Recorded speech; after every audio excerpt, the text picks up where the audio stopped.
पान और आधा किलो चूना। एक दिन बादशाह अकबर को पान खाने की तलब हुई तो उन्होंने शाही पान बनाने वाले को पान बनाने के लिए कहा। उसे पान बनाने वाले ने एक बहुत ही अच्छा पान बनाया और बादशाह अकबर को खाने के लिए दिया। बादशाह अकबर ने वह पान खाया और उस पान बनाने वाले से कहा, कल तुम महल में आधा किलो चूना लेकर आना।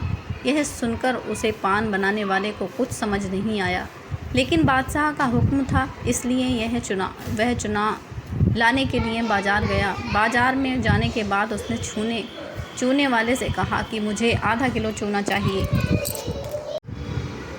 चूने वाले ने कहा कि तुम्हें इतना सारा चूना क्यों चाहिए?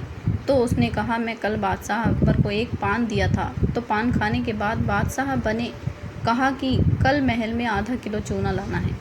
यह सुनने के बाद दुकानदार फ़ौरन समझ गया और उसे पान बनाने वाले से कहा कि तुम महल में यह चूना लेकर जाओ, लेकिन महल में जाने से पहले 1 किलो घी पी कर जाना। यह सुनने के बाद पान वाले को कुछ समझ नहीं आया। उसने महल में जाने से पहले 1 किलो घी पिया और आधा किलो चूना महल में ले गया। महल में जाने के बाद बादशाह पढ़ने का कि आधा किलो चूना तुम खा लो। यह सुनकर पान वाले को कुछ समझ नहीं आया, लेकिन वह तो इसकी तैयारी पहले से ही करके आया था। 1 किलो घी पीकर आया था। उसने वह चूना फ़ौरन खा लिया। चूना खाने के बाद भी उसे कुछ नहीं हुआ तो बादशाह अकबर ने उससे पूछा, तुम्हें कैसे पता था कि मैं यह चूना तुम्हें खिलाने वाला हूँ? यह सुनने के बाद पान वाले ने कहा कि मैं चूना लेने से दुकान पर गया था। उसे दुकानदार ने मुझसे पूछा कि इतना सारा चूना क्यों लेकर जा रहे हो? तो मैंने उसे कहा कि बादशाह अकबर को मैं पान बनाकर दिया था, इसलिए मुझे आधा किलो चूना लाने के लिए कहा है। यह सुनने के बाद उसे दुकानदार ने मुझसे कहा कि तुम महल में जाने से पहले 1 किलो घी पी कर जाना, इसलिए मैं 1 किलो घी पी कर आया और मुझे चूना खाने के बाद भी कुछ नहीं हुआ। बादशाह अकबर ने सोचा कि उसे दुकानदार को मेरे दिल की बात कैसे मालूम चल गई।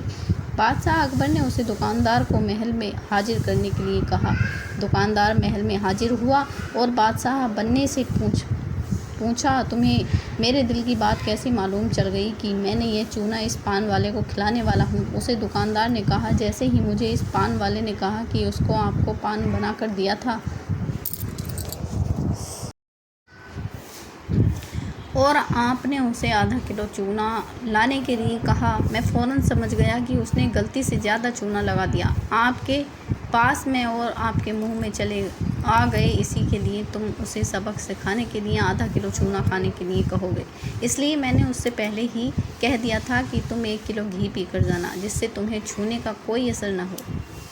और वह दुकानदार और कोई नहीं, दिल के बीरबल ही था। बादशाह बने बीरबल की चतुराई और समझदारी को सराहा और उसे इनाम भी दिया और पान वाले को माफ़ कर दिया। तो दोस्तों, आपको ये कहानी कैसी लगी? इसे लाइक और हमारे चैनल को प्लीज़ सब्सक्राइब ज़रूर करना। धन्यवाद।